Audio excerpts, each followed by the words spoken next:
Good day to all. Welcome to Extreme Recap. In a different way, a crucial mission was carried out by version 2 astronauts in 1969. The replicas of the robots, however, remained on Earth, resulting in a significant setback for their families' lives. We'll talk about the story of Beyond the Sea, the third episode of the sixth season of Black Mirror. David is an astronaut who also works for NASA and is a husband and father. He is in love with his beautiful wife and has 2 children. Cliff is also an astronaut who lives far from the big city with his family. He is strict with his son, unlike his professional coworker, and does not care much for his wife. David and his family go to the movies one day. And at the film's conclusion, a couple approaches him and expresses their gratitude for the opportunity to meet him. The young people are impressed by how real-looking that man appears and inquire about the situation in space at the present time. Jessica asks her husband to leave when she gets home to show that she is annoyed by the situation. David goes into the living room to spend the evening with his wife after the children have gone to bed. When he pulls the woman up to dance, she is already drinking, and they begin to caress each other until David's watch starts to beep. He thanks Jessica and informs her that he needs to go to work at this point. Cliff, on the other hand, is assisting Lana with the dinner cleanup when he gets an alert and runs to the office. He gets there, sits down in a metal chair, and his mind is brought back to his real body, which is in a spaceship. After stretching, the astronauts gather in the control room, where David informs them that some debris has hit a ship and caused a crack in the solar cladding. Before Cliff can put on the costume, he needs to go outside and take off all of his accessories, including his plate. He then welds the crack at the crash site. Before they return to their earthly replicas, then returns to the ship. David inquires of a friend about his family's thoughts regarding their brand new residence because they recently relocated to the interior. Cliff is unable to adapt, whereas Henry and Lana have not yet. He discovers this at this point, because he is content in his new life, minutes later. After inserting their plates to activate the chamber, the 2 astronauts say their goodbyes and agree to meet on Friday for their routine physical examination. Both are brought back to their respective bodies with their consciousness, and they are reunited with their families. Cliff wakes up and enters the bedroom to find his wife reading. As always, Lana reveals to him that she plans to host a party to welcome the neighbors in her house's garden after seeing him. Cliff, however, opposes the concept. The man then lies down next to his wife on the bed. And when you're ready to go to sleep, you turn off the lights without even saying goodnight. With a baseball bat in his hands, David decides to go downstairs to investigate after hearing a noise from the second floor. The man gives the 4 intruders the order to leave his house, but they don't, and they manage to catch him. After that, Kappa tells his friends to stretch David's arm so he can cut it off, and David turns out to be just a robot dressed as a human. In that instant, while he strikes David in the head, the man tells Data to go get the rest of the family. The man wakes up in the ship after the attack and immediately returns to his replica to defend his family from the criminals. But when he wakes up, Jessica is pleading with him not to hurt her children and everyone is gathered in the room. The lady guarantees that both she and the youngsters are genuine and just David is a copy. However, Kappas asserts that this is irrelevant because they are already sinners just by living with that aberration. As a result, the man tells his partners to get rid of the woman and her kids. While David watches the fierceness toward the beginning of the day, the telephone rings in. Cliff stands to respond. He gets the sad news at that hour that David's entire family has died. Cliff immediately returns to the ship with his replica, concerned for his partner, and finds David weeping in the greenhouse. However, the man asks his friend to step aside and leave him alone when he tries to approach him because he is unable to explain what happened. Cliff tells his wife about the disaster when he gets back to Earth and says that the criminals who attacked the family have turned themselves in at the police station. The group is part of a sect, and they already broke into the house with the intention of getting rid of everyone there. Lana becomes concerned about what might happen to her family after hearing this. However, Clifford reassures her by stating that in their small town, they are unknown to everyone. The astronauts will need to spend 6 years on the mission, but they have only completed a third of it. It will still take 4 years to enter. Cliff is concerned about David's mental health because there is no way to recreate David without his DNA. The following weeks were extremely difficult for David, who spent the majority of his time on the ship by himself. He is unable to cry for several days after watching the funeral of his family on television. The astronaut has no choice but to wander the spacecraft, to put the tragedy in his life that has occurred out of your mind. In the meantime, Cliff and his family continue to live happily together, and Cliff is teaching his son how to fish when he receives the watch shows an emergency alert. The man dashes home and returns to the ship right away. When he finds David, he realizes that David is about to kill himself by opening the door and releasing his body. Cliff later tells Lana what happened and that the ship needs two people to function while he is talking to her. As a result, if one of them dies, the other one will also die as a result of trying to stop this from happening. Luna suggests that David visit Earth and get some fresh air by borrowing her replica from her husband.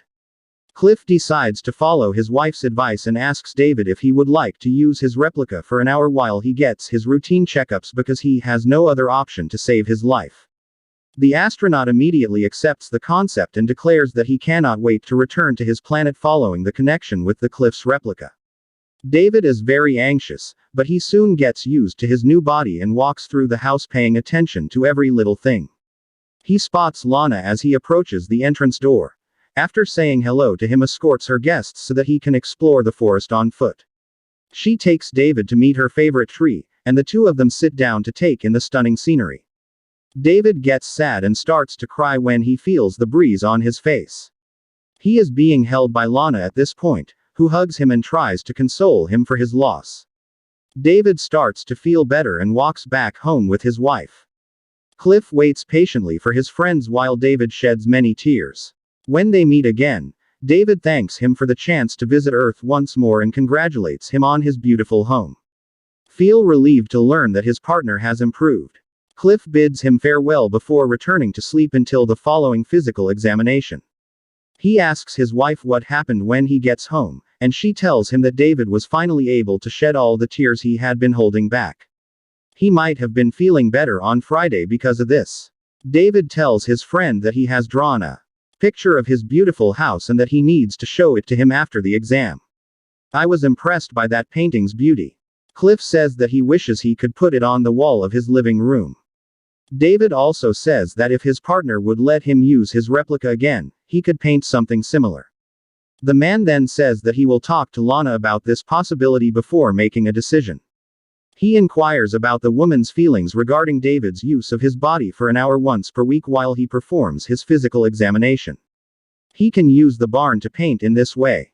Lana is about to return home when David begins to bring up the subject of the book she is reading, despite her dislike of the idea that she agrees to receive David.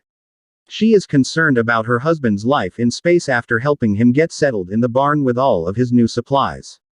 After that, the astronaut declares that he will suggest some books for her. And Lana thanks him for being so thoughtful. Over the next few weeks, David continues to work alone on the ship and lives in anticipation of the day he can get back to painting, which is the best time of the week for him. A growing number. He becomes inspired by the woman's presence and Lana's appreciation for his company. After several weeks, the man makes the decision one day to invite her to paint, and Lana enjoys herself as she creates that stunning piece. David draws her whenever he is by himself and can't stop thinking about her when he gets back to the ship. When the linseed oil he uses to thin the paint runs out, his painting is almost finished. As a result, Lana makes the decision to take him to the store to purchase a new bottle of the product. After purchasing a new book, as David suggested to Lana, they both decide to go to the nearest bookstore and return home. Cliff also, as usual, waits for his friend to come back so that he can take back control of his replica.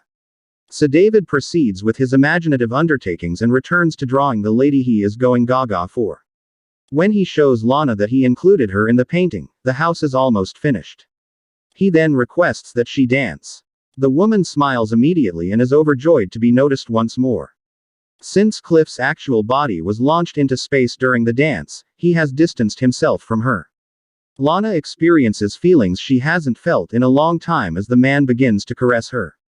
However, the woman decides to remain silent for she realizes that she would betray her husband if she gave into this feeling. David, on the other hand, pursues her and tries to persuade her to consent to that love. However, Lana has already decided that she will never violate Cliff Disappointed's pledge of loyalty. When the astronaut returns to the barn, he discovers that Henry was the cause of a stain on his painting. David lashes out in anger at the boy, who runs home and yells at his father when she learns what happened. Cliff tries to persuade Lana about his friend by claiming that he is aware of how difficult Henry can be to put up with. After Lana tells her husband about what happened, Cliff goes back to the ship. He then states that David did not cause the boy any serious harm. Lana says she doesn't want to see David again because of her husband's words, but Cliff says he wants to finish his painting and manages to get his wife to pick him up at her house on Friday so he can finish the job as planned. David returns to the house while Cliff is working out and goes downstairs to talk to Lana. When he realizes that Lana has been enraged with him the whole time he has been there, she stays away from Henry, and the astronaut is forced to finish the painting on his own. Cliff's workouts on the ship are cut short when the treadmill stops working. Therefore, if David does not return, he must find something to keep his mind occupied, unable to find anything interesting to do. To find out what his friend is always doing, he decides to look into his friend's quarters. He is observing every aspect of that room alone in space. Cliff notices numerous wall-mounted drawings of David's late wife and children. The man is furious after discovering several intimate portraits of Lana in his notebook. Just to make it seem like David is having an affair with his wife right now as the picture is being finished. David immediately returns to the ship when he meets Click after receiving an emergency alert on his watch. He is asked to explain where those drawings came from. David makes an effort to apologize for drawing his friend's wife, but Cliff becomes enraged and attacks him. David then tries to explain himself and says that he owns nothing. Without him being able to stop it, everything he owned was taken from him and destroyed in front of his eyes. Cliff, on the other hand, possesses everything a man could ever desire. David claims that he still doesn't appreciate it. Lana, as a desolate woman who, despite the presence of her husband, experiences a sense of complete isolation and despised. Cliff asks the woman to accompany him to the barn and destroys the painting David had created while the woman is waiting in the road with Henry for David to leave so she can return home. He then queries what David and his wife went through. However, Lana asserts that she does not comprehend what he is saying. Then Bluff proceeds with his scrutinizing and inquires as to whether David has seen or contacted his significant other's body. The woman feels insulted when she hears this, so Cliff makes her tell him exactly what happened. The man learns that David was only interested and that his wife is innocent in this story once he realizes that Lana is telling the truth. After that, he asks Lana if she's alone, and the woman responds that she always feels alone. His family moved to that town, far from everyone they knew, even when her husband is present due to Cliff. Since then, they have both taken on the appearance of two ethereal shadows wandering a lifeless house. Cliff's eyes well up with tears when he hears this, and he apologizes for not seeing his wife for all those years. He was on a space mission at the time, so he gives her a hug and apologizes for his behavior and begs her forgiveness for the way he has been treating Lana recently. After the physical examination on a Friday, David apologizes to his mission companion for what happened because he knows what he did was wrong and wants to fix it. David asks to use the copy made by his friend one more time to personally apologize to Lana. Cliff, on the other hand, fabricates a number of horrible things that he claims his wife said about David and asserts that Lana no longer wants to see him, which deeply saddens the astronaut. David decides to shave one morning while having coffee with his family and watches his partner while he sleeps after several months of maintaining a messy appearance. Cliff receives an emergency notification, and David informs him of an impact when he arrives at the ship. He claims that just a few minutes ago because of the collision, the cooling pipe is experiencing an issue. Consequently, Cliff immediately removes all of his accessories and dons his suit to leave the ship and repair the damage. The man, on the other hand, realizes that there is no damage that can be repaired in contact as he approaches the cooler. David tries to talk to his partner to find out what's going on. But he doesn't hear from David, and soon he starts to think David is trying to get rid of him quickly. Cliff approaches the door once more and yells for David to open it. He starts to feel hopeless after a few minutes. The green light finally appears inside. Cliff inquires about David's whereabouts and David responds that he needed to use the bathroom when he finds his companion, unlocking the passage. After that, he offers an apology for being incorrect about the damage to the cooler. Cliff then puts on his accessories and notices that his plate is not yet on the tray. David hands his old friend the necklace that he took out of his pants pocket. Cliff rushes to check on Lana as soon as he realizes that the man has gone to visit his family while he is away. Upon his return home, he does, however, acknowledge that the predicament is significantly more dire than he had anticipated. The walls of the hallway that leads to the kitchen as well as his hands are covered in blood. The man realizes that nothing more can be done to save his wife and son when he reaches the second floor of his house, where they are already dead on the floor. Cliff becomes depressed when he sees a large pool of blood, and when he returns to the ship, David is waiting for him as if nothing had happened. The astronaut will still have to face the judgment of all those who will believe that he was responsible for taking his own life, in addition to having lost the people he loves the most. Turn on notifications, please subscribe for more videos like this, and like the channel to support it. Thank you very much for watching.